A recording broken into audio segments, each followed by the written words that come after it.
in February 1947, was already known as the Quiet Authority of Harlem streets.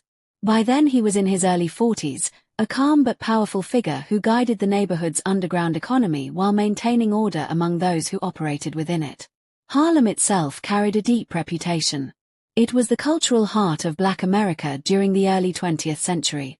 Jazz clubs, churches, and busy markets filled the streets. Yet beneath that life existed a constant struggle for control. Criminal groups from other parts of New York often looked toward Harlem as territory they believed could be taken. In those years, the neighborhood stood at the edge of competing interests. Organized crime families from outside communities sometimes believed Harlem lacked the strength to defend itself. They saw the neighborhood as a place where intimidation and violence might easily create influence. But the people who lived there understood a different truth. Harlem was not leaderless. It had its own system, and at the center of that system stood Bumpy Johnson. At the time, Johnson had become one of the few figures able to maintain balance between crime, community, and survival. He understood that the neighborhood lived under pressure from both law enforcement and rival criminal organizations. His role was not simply about power. It was about keeping Harlem from falling under the control of outsiders. The environment rewarded patience, strategy, and reputation. Men who acted with discipline built influence over time. Those who acted with reckless pride often destroyed themselves. Johnson had learned that lesson through experience. He rarely rushed into conflict. Instead, he observed, calculated, and responded only when necessary. Across the Hudson River, however, another group saw things differently. In Hell's Kitchen, the Irish criminal organization led by controlled gambling operations, loan businesses, and union influence. Within that organization were younger men eager to rise quickly. One of them was. Moran was young and impatient. He had grown up around power and believed that reputation alone gave him authority. For months he had listened to conversations inside Hell's Kitchen social clubs. Older gangsters warned that Harlem was dangerous territory. They spoke about a man called Bumpy Johnson who controlled the streets there. But Moran saw those warnings as weakness. To him, Harlem looked like opportunity. He believed a show of force could establish new control. If people were frightened enough, he thought they would accept new leadership. That belief would lead to a decision that changed several lives forever. On the evening of February 12, 1947, Moran and several associates boarded a subway train moving south through Harlem. What began as intimidation quickly turned into violence. Within minutes, an ordinary subway car would become the center of an event that Harlem would never forget.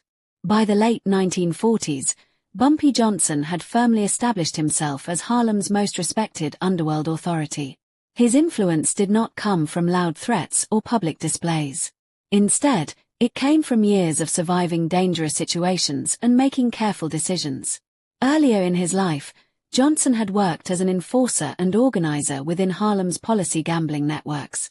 These numbers games formed an important part of the neighborhood's underground economy. Through those years he had experienced gang rivalries, political pressure, and shifting alliances with powerful crime figures across New York. Each of those experiences taught him patience. Men who rushed into violence rarely lasted long. Johnson understood that true power required discipline. Those who worked with him often described his calm manner. He dressed carefully, spoke quietly, and rarely raised his voice. Even in tense situations, he appeared controlled. That calm behavior had a strong effect on others. When he entered a room, people noticed immediately. Conversations slowed. Decisions became more careful. Among Harlem residents, Johnson represented something complicated but important. Some people saw him as a criminal businessman. Others saw him as a protector who prevented outside gangs from exploiting the neighborhood. In truth, he existed somewhere between both roles. He operated illegal businesses, but he also maintained boundaries. Those boundaries were understood by criminals throughout New York City. Italian crime families, Jewish mob leaders, and Irish organizations all knew that Harlem was not an easy target. It was territory watched closely by a man who had earned respect through years of survival. Young men growing up in Harlem often heard stories about him long before they met him. In barbershops and nightclubs, Older residents spoke about how Johnson had once challenged powerful gang leaders who attempted to control the neighborhood. These stories slowly built his reputation into something larger than a simple crime figure. To many residents, he represented independence. Harlem had its own authority, its own rules, and its own protector. At the same time, Johnson never forgot the risks of the life he lived. Every decision carried consequences. Every conflict could lead to retaliation. Because of this, he avoided unnecessary violence whenever possible. But there were limits. When innocent people were harmed, or when outsiders tried to impose control over Harlem, Johnson responded quickly and decisively. That balance between patience and action defined his leadership. On the night of February 12, 1947, those limits would be tested inside a subway car moving through Harlem. A group of young men from Hell's Kitchen believed they could frighten passengers and send a message about new leadership in the neighborhood. They did not realize that their actions were unfolding only blocks away from the man who had spent years protecting that territory. Within minutes, the quiet authority of Bumpy Johnson would enter that train. And when he did, the lesson that followed would echo through Harlem for many years. But not everyone respected. Outside Harlem, many young criminals believed his reputation was exaggerated. They had not seen his power up close, and they mistook his quiet behavior for weakness. One figure in particular embodied that danger. Moran was only 24 years old. He had grown up surrounded by power in Hell's Kitchen, the territory controlled by his uncle. From childhood he watched men treat his family with fear and respect. Police officers accepted envelopes. Business owners followed orders. Violence was often used to solve problems. For Moran, this environment created a dangerous belief. He thought power belonged to those who took it. He was loud, impatient, and eager to prove himself. Older criminals saw the risk in his behavior. They understood that influence in New York required patience. Territory was not taken lightly. But Moran believed something different. He believed Harlem was open for the taking. In the past, another gangster named Dutch Schultz had tried to dominate Harlem. Schultz had used violence and intimidation to control gambling operations in the neighborhood. After Schultz was killed years earlier, rumors spread that Harlem no longer had strong leadership. Moran heard these rumors and accepted them as truth. To him, Harlem looked like an opportunity. If he could show strength there, he believed he would prove himself to his uncle and to the Irish crews of Hell's Kitchen. Inside Callahan's social club, Moran spoke openly about his idea. He told his friends that Harlem was controlled only by small-time policy operators. He described the people there as easy to scare. According to him, all it would take was a few public acts of intimidation. Once fear spread, the neighborhood would pay protection money. His friends were unsure. Some of them had heard the name Bumpy Johnson before. They knew Harlem had its own system of control. But Moran dismissed those warnings. To him, Johnson was just another local criminal whose reputation had grown larger than reality. That mistake would shape everything that followed. Moran's plan was simple. He would enter Harlem with several men and create a scene strong enough to send a message. Violence, theft, and fear would demonstrate that new power had arrived. The subway system, crowded with workers and families at the end of the day, seemed like the perfect stage. Passengers would be trapped in a moving train. They would have nowhere to run. If Moran and his crew robbed and humiliated people in public, the story would spread quickly through the neighborhood. Fear, he believed, would do the rest. But Moran did not understand Harlem. And he did not understand the man who watched over it. His belief in easy power placed him on a path toward confrontation with someone far more experienced than he imagined. Moran's confidence grew because he had learned how to operate inside a system with many weaknesses. In the 1940s, New York City was a place where organized crime and political influence often overlapped. Police officers sometimes looked the other way. Court cases disappeared when witnesses refused to testify. Criminal organizations understood how to use those weaknesses. Within Hell's Kitchen, Moran had watched his uncle's operation survive for years without serious consequences. Money moved quietly through gambling, loans, and labor unions. When problems appeared, they were handled through influence. Because of this environment, Moran believed the law would not stop him. He assumed that even if trouble occurred, his uncle's reputation would protect him. Authority often tolerated the activities of powerful crime groups because confronting them could create larger conflicts. Police investigations were slow. Witnesses were afraid. Evidence often disappeared. Young men like Moran learned the wrong lesson from this situation. They believed the system allowed them to act without limits. Inside the social clubs of Hell's Kitchen, Moran spoke boldly about expanding territory. He told his friends that Harlem would fall easily if someone showed enough aggression. No one stopped him. Some older gangsters stayed silent. They did not want to challenge the nephew of a powerful boss. Others simply assumed the young man would eventually learn his lesson. But Moran's belief in his own protection only grew stronger. He thought his family name made him untouchable. That belief pushed him forward toward reckless decisions. On February 12, 1947, Moran gathered 4 associates. Their names were Finn Riley, Liam O'Connor, Mickey Doyle, and Tommy Byrne. They boarded a subway train moving south through Harlem during the evening rush. Passengers inside the car were ordinary people returning home after work. Among them was a woman reading quietly from a Bible. That woman was. At the time, Moran did not know who she was. But his plan was already in motion. Inside the moving train, he began to create the fear he believed would give him control. Passengers were robbed. An elderly man's wrist was broken when he tried to protect his watch. People sat frozen in silence as the gang moved through the car. For Moran, the moment felt like success. He believed the neighborhood was witnessing the rise of new power. But he had made one critical mistake. The system that allowed his behavior to grow unchecked outside Harlem did not exist inside that subway car. Because the person who protected Harlem was already on his way. And within minutes, the quiet authority Moran had mocked would step onto that train. The first incident happened during a routine evening commute. On February 12, 1947, a southbound subway train moved through during the busy hours after work. The car was filled with ordinary passengers. Some were workers returning home. Others were students or elderly residents heading back to their apartments after errands. The mood inside the train was quiet. People sat in tired silence, listening to the steady rhythm of the wheels against the tracks. But near the front of the car stood 4 members of his crew. They spoke loudly, laughed often, and made sure everyone in the car noticed them.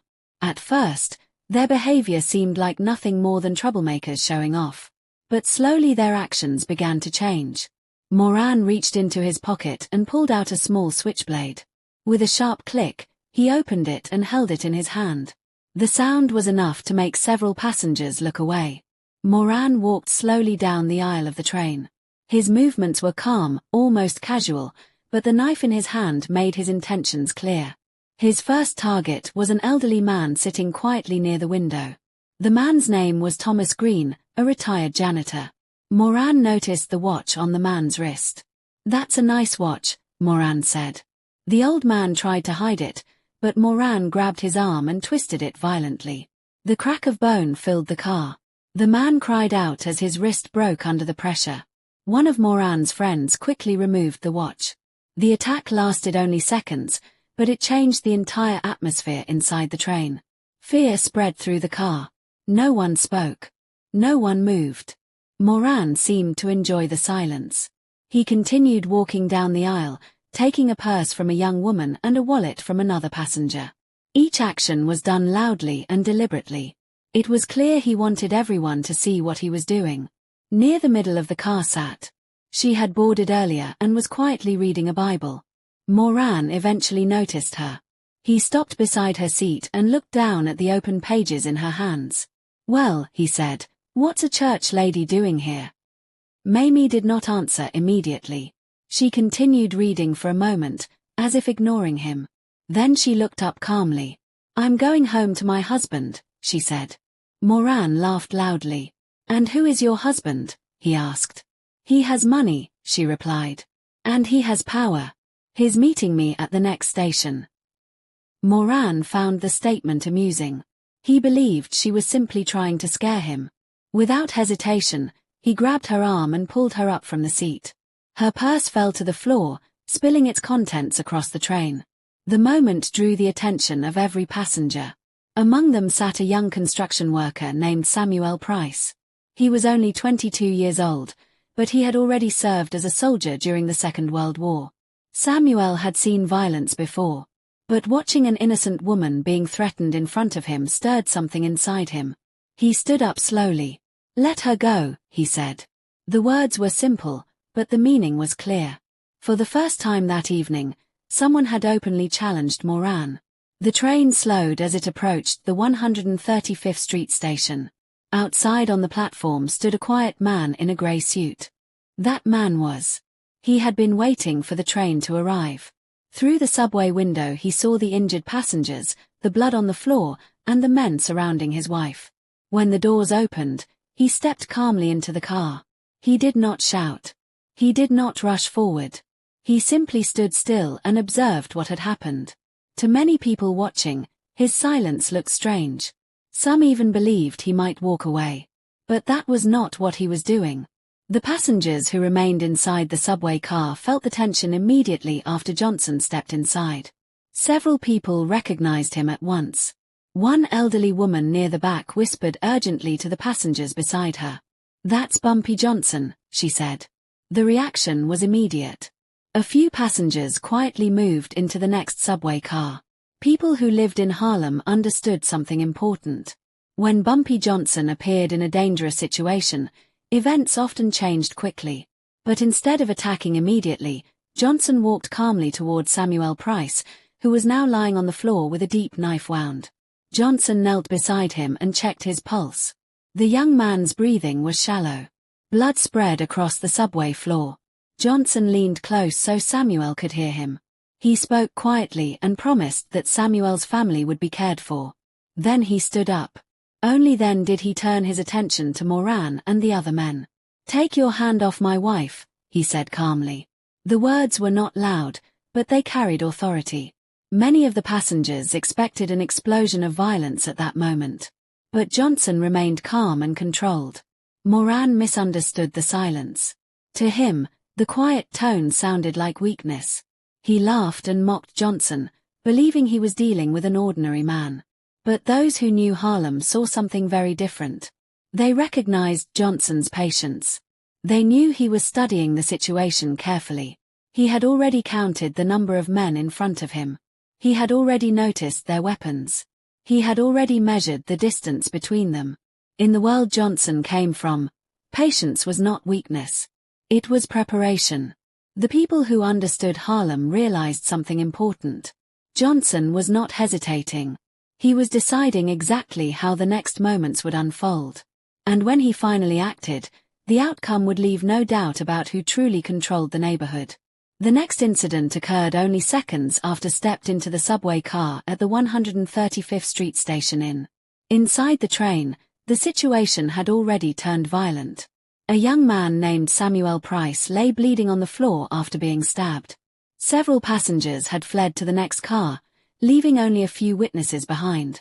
Stood near the center of the car with his crew. His knife was still in his hand. Johnson did not rush forward. Instead, he walked calmly down the aisle and knelt beside the injured man. He checked Samuel's pulse and spoke to him quietly. While this happened, Moran watched with a mocking smile. He believed the calm reaction meant Johnson was afraid. For the first time that night, Moran spoke directly to him. "Car's full," Moran said with a laugh. "Find another seat." Johnson did not respond. To the men watching, his silence appeared like hesitation. But it was not. The second incident happened moments later in the same subway car. Moran grabbed by the hair and pulled her head back. He kept his hand tightly locked in her hair while staring at Johnson. The act was deliberate. It was meant to humiliate and provoke. "Your husband here?" Moran asked loudly. "Let's see what he's going to do." Passengers held their breath. Johnson stood slowly and looked directly at Moran. "Take your hand off my wife," he said calmly. The tone of his voice remained controlled. There was no shouting, no threats. Moran laughed again. To him, the calm response confirmed his belief that Johnson was weak. Each moment without violence increased Moran's confidence. In places like this, confidence can become dangerous. A man who believes he controls the situation often stops thinking carefully. The third incident came less than a minute later. One of Moran's men, Finn Riley, stepped forward and pulled out a pistol. He pointed it directly at Johnson. "Just one man," Finn said to his friends. The crew moved slightly closer together, confident they now had the advantage. Johnson reached into his coat and calmly pulled out his own weapon. The movement was slow and controlled. He did not fire. Instead, he spoke quietly. 6 minutes to the next stop, he said. You can get off the train and leave the city." The offer surprised everyone in the car. Johnson was giving them a chance to walk away. But Moran did not take it. His pride would not allow him to retreat in front of his crew. The fourth incident followed immediately. Moran tightened his grip on Mayme's hair. "If you shoot," he said, "she dies first." The threat was clear. For a moment, the train car was silent except for the sound of the moving tracks. Johnson's expression did not change. "If you hurt her," he said quietly, "none of you leave this train alive." The words were not shouted. They were spoken like a simple fact. Some of Moran's crew felt the tension in the room begin to change. But Moran refused to see it. His confidence had grown too strong. The fifth incident happened as the train continued moving south. Moran looked at his crew and gave a quick signal. "On 3, he said. Before he could finish counting, Johnson fired. The shot was fast and precise. The bullet struck Finn Riley in the elbow, shattering the joint. The gun fell from his hand as he screamed and collapsed. Johnson lowered the weapon slightly but kept it ready. 5 minutes, he said calmly. The confidence that Moran had felt only seconds earlier began to fade. Inside the narrow subway car, the balance of power had suddenly shifted. In environments like this, overconfidence often leads to disaster. Moran had mistaken patience for weakness. Now he was beginning to understand the difference. But the real turning point had already happened before Johnson stepped onto the train. Everything changed when Samuel Price became involved. Samuel was not a gangster. He was a construction worker and a veteran of the Second World War.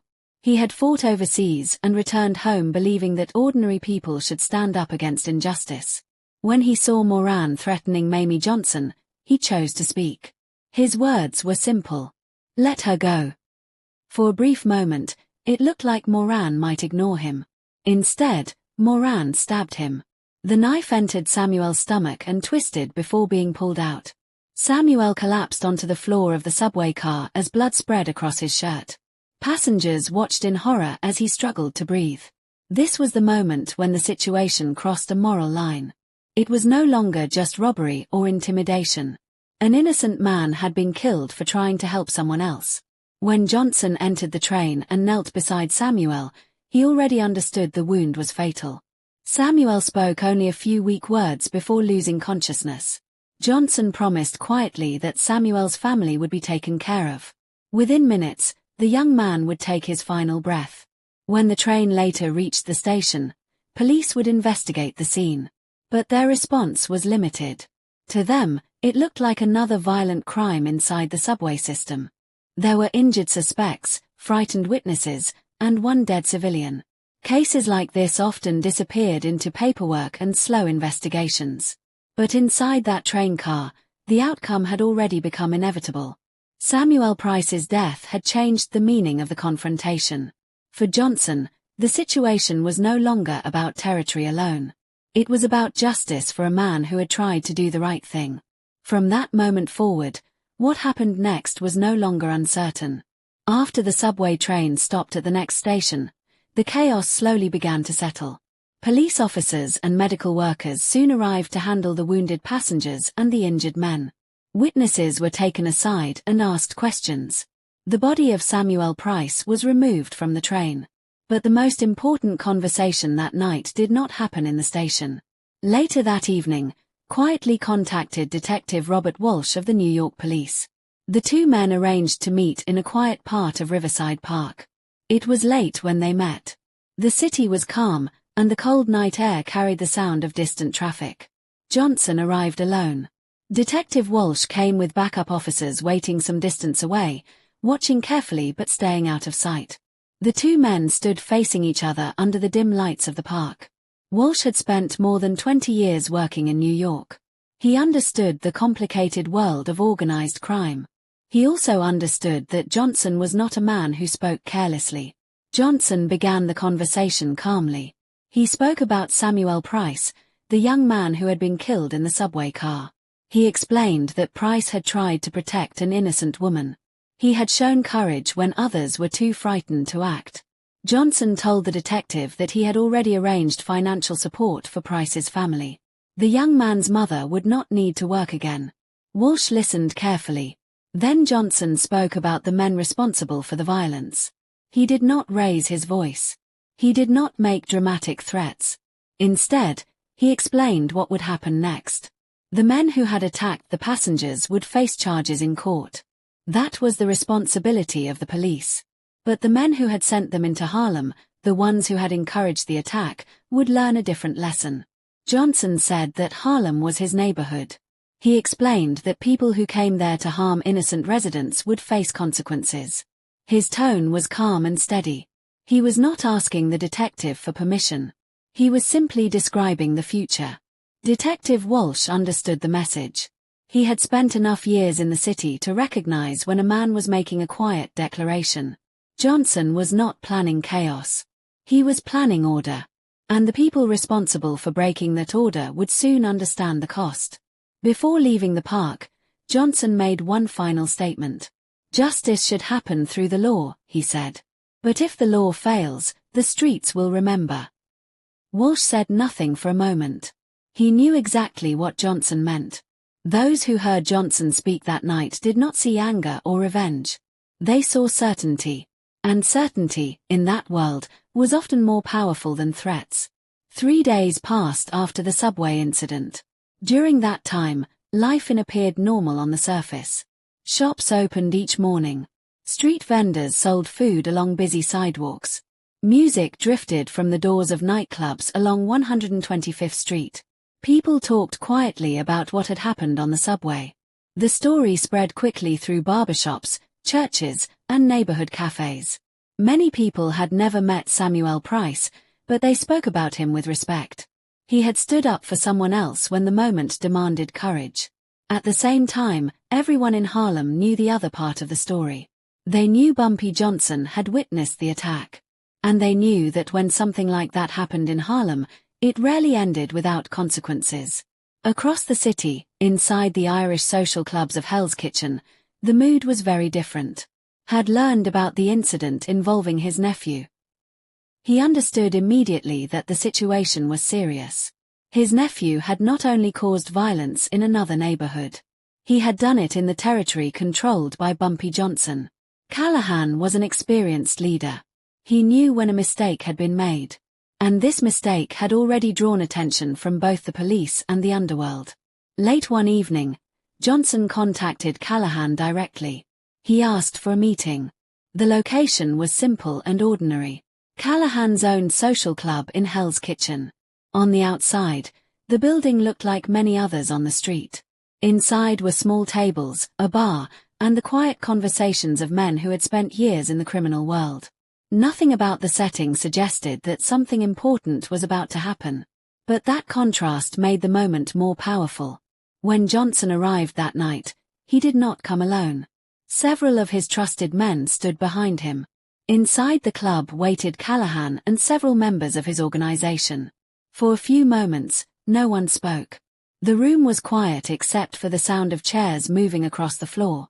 Outside, the city continued its normal rhythm. Cars passed along the street. People walked home from work. To anyone passing by, it looked like an ordinary evening. But inside that small club, the consequences of the subway incident were about to unfold. And before the night ended, the lesson promised in the quiet conversation at Riverside Park would finally be delivered. 3 nights after the subway incident, the meeting took place inside a small social club in Hell's Kitchen. The building belonged to. It was a place where his men gathered to talk business, drink, and make decisions. That night the room was quiet. Callahan sat at one of the tables with several members of his crew. These were men who had worked with his nephew. They understood that the meeting was about the violence that had taken place in Harlem. Just before midnight, the front door opened. Walked inside. He wore a grey suit and carried himself the same way he always did, calm, steady, and controlled. Behind him stood several trusted men from Harlem. The atmosphere in the club changed immediately. Everyone in the room understood why Johnson had come. For a moment, neither side spoke. Then Callahan broke the silence. He explained that his nephew had already been sent away from New York. The trouble caused on the subway would not continue. Johnson listened quietly. But the meeting was not only about Danny Moran. Johnson looked at the 6 men sitting in the room who had helped Moran plan his trip to Harlem. They had known what he intended to do. They had encouraged him. Now they sat silently, waiting to see what would happen next. Johnson spoke calmly. He explained that Samuel Price had died trying to protect an innocent woman. The attack had taken place in Harlem, a neighborhood where people believed they had the right to live without being terrorized by outsiders. The men sitting in the room listened carefully. Some of them appeared nervous. Others tried to remain calm. One man finally spoke. He insisted that they had never expected things to go that far. They had only believed Moran would frighten a few passengers. Johnson listened without interrupting. But his expression did not change. This was the final provocation. The violence on the subway had already crossed every line that mattered. An innocent man had been killed. A woman had been attacked in public.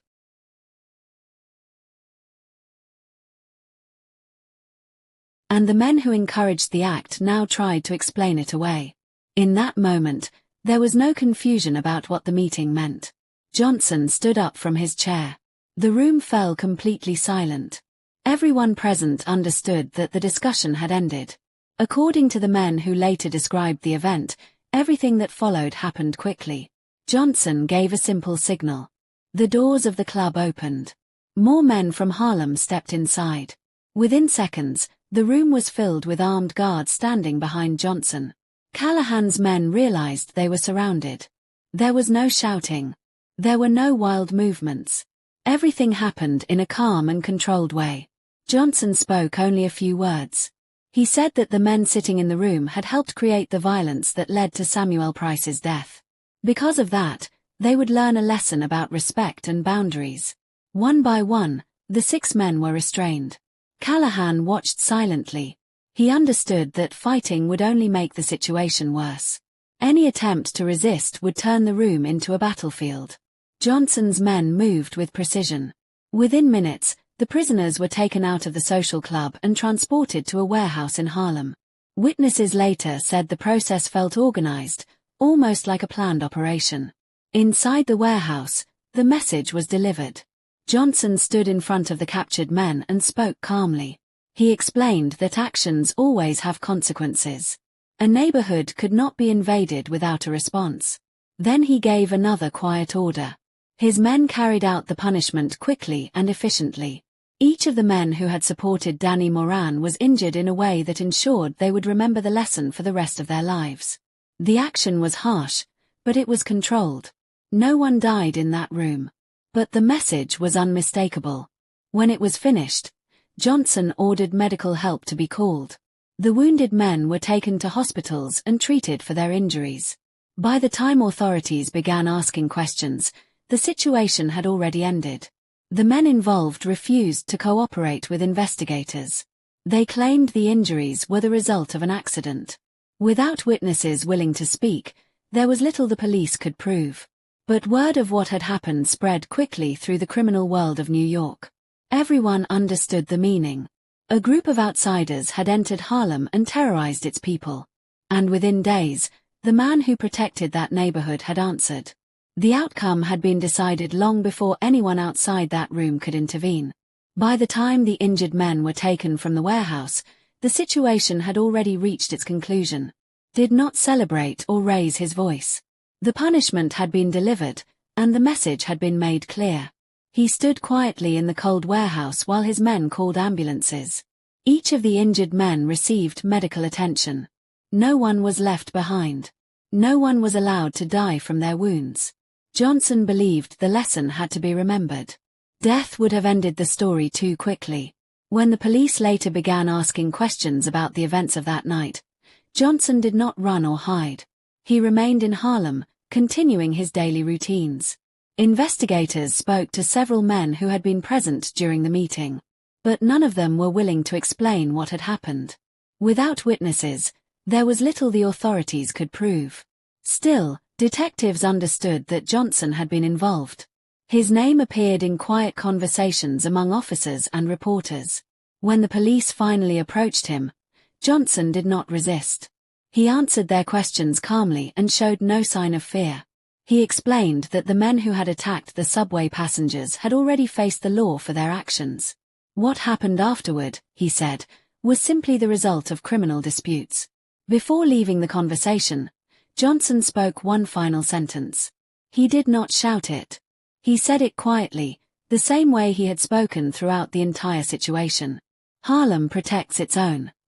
Those words were simple, but everyone who heard them understood the meaning. It was not a threat. It was a statement of how things worked in that neighborhood. Johnson then walked away and returned to his daily life in Harlem. For him, the matter was finished. The men who had encouraged survived the incident. But their lives were permanently changed. The injuries they suffered left lasting damage. Some struggled to walk normally again. Others left New York entirely after leaving the hospital. None of them returned to Harlem. Also understood the lesson. He had built his criminal organization through careful decisions. After the events of that week, he made sure his crews stayed far away from Harlem. In private conversations, he admitted that his nephew's mistake had nearly started a war his organization could not win. Danny Moran himself never returned to the city. He was sent to Boston to live under a new identity and work quietly within his uncle's operations there. He spent the rest of his life remembering what had happened on that subway train. Across New York's criminal world, the story spread quickly. Gang leaders in other neighborhoods understood what the message meant. Harlem was not open territory. It belonged to the man who had proven he was willing to defend it. Inside Harlem, the story took on another meaning. People spoke about Samuel Price, the young construction worker who had tried to protect a stranger on the subway. Church leaders and community members remembered his courage. At his funeral, hundreds of residents attended to honor him. Johnson quietly arranged financial support for Price's family. His mother received regular payments so she would never struggle to survive. In Harlem streets, the story became something larger than a crime. It became a reminder. When outsiders came to exploit the neighborhood, someone would answer. After that winter, criminal crews from other parts of the city rarely attempted to challenge Harlem's control again. The change in behavior was clear. There were no public announcements. No written agreements. The lesson did not need to be repeated. Everyone had heard the story. And everyone understood what it meant. In the days that followed the subway incident, police and city officials reviewed what had happened. Detectives from the New York Police Department collected witness statements from passengers who had been inside the train. Medical reports confirmed the injuries suffered by the men involved. The death of Samuel Price was officially recorded as a homicide. When investigators examined the timeline of events, a clear pattern slowly appeared. First came the escalation. And his crew had entered Harlem with the intention of intimidating civilians. Their actions began with robbery and threats against ordinary passengers on a subway train. Witnesses described how the men moved through the car, taking money, watches, and personal belongings. When resistance appeared, the violence increased. The broken wrist of an elderly passenger marked the first serious injury. The stabbing of Samuel Price marked the turning point. Detectives noted that Price had not been involved in criminal activity. He was a young construction worker and a veteran who had returned from the Second World War. His decision to intervene was described by witnesses as an attempt to protect a woman from further harm. That woman was later identified as. Police reports confirmed that the violence had already occurred before entered the subway car.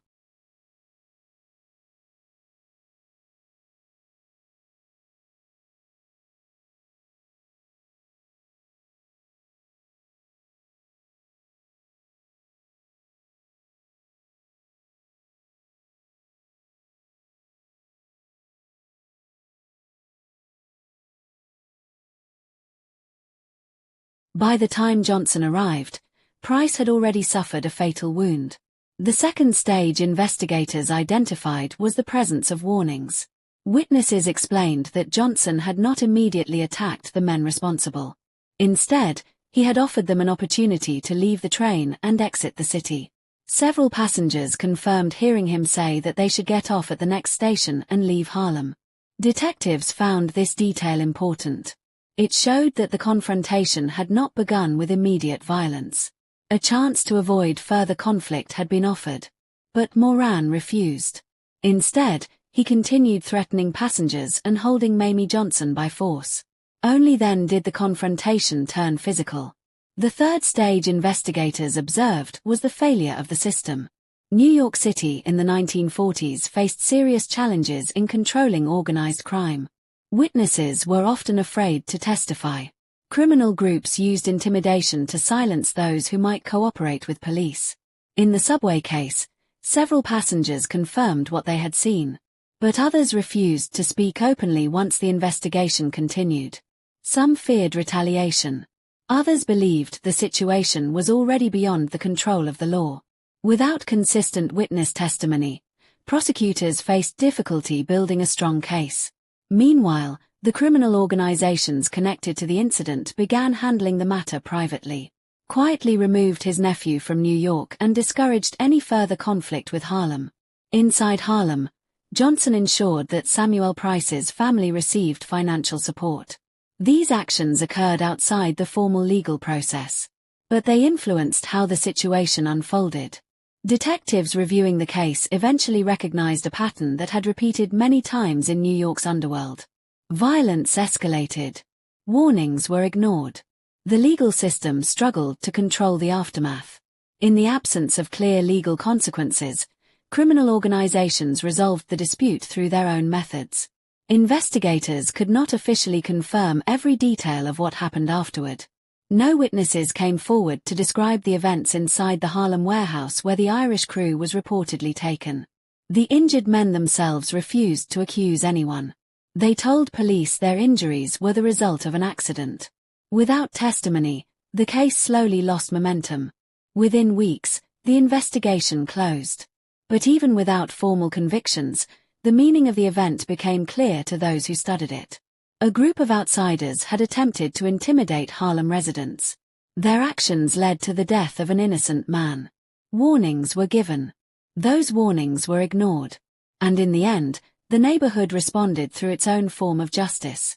For many observers, the conclusion was unavoidable. The subway incident had not simply been a random act of violence. It had become a turning point that reinforced the boundaries of power within New York City. Harlem had been tested, and the response ensured that few would attempt the same challenge again. Long after the subway incident of February 12, 1947, the story continued to circulate through the streets of. People spoke about it in barbershops, churches, nightclubs, and apartment hallways. The details were repeated again and again. Each person remembered a different part of the night. Some remembered the young construction worker who stood up when everyone else was afraid. Others remembered the quiet moment when stepped into the subway car and calmly studied the scene before speaking. And many remembered the lesson that followed in the days after. The story survived not because of spectacle. The violence itself was not what people repeated. Harlem had seen violence before. In those years, crime was not unusual in New York City. What made the story powerful was the meaning behind it. A young man named Samuel Price had tried to protect someone he did not know. He was not a gangster or a criminal. He was simply a worker returning home. His courage turned an ordinary subway ride into something unforgettable. The response that followed also carried meaning. Johnson's actions showed that Harlem was not a place where outsiders could act without consequence. The neighborhood had its own rules and its own form of protection. For many residents, the message was clear. Harlem was more than a location on a city map. It was a community that believed in defending itself when no one else would. Even outside Harlem, the story traveled through the criminal networks of New York. Leaders of other organizations understood what the events meant. Territory had boundaries. Some neighborhoods were protected by people who were willing to enforce those boundaries. After that winter, Very few gangs attempted to challenge Harlem directly. The lesson had already been delivered. Years later, the names connected to the story still carried weight. Lived the rest of his life far away from the streets where the incident began. He never returned to Harlem. Quietly accepted the outcome and focused his organization on other parts of the city. But the name most often remembered was Samuel Price. At his funeral, hundreds of people gathered to honor a man many had never met. They came because his actions represented something larger than a single moment. He had refused to stay silent when someone was in danger. Johnson himself rarely spoke publicly about the incident afterward. Those who knew him said he believed the lesson was already understood. Harlem had been tested. And the neighborhood had responded. In places like this, power was not measured only by money or weapons. It was measured by the willingness to stand for the people who lived there. The story remained alive for decades because it reminded people of that truth.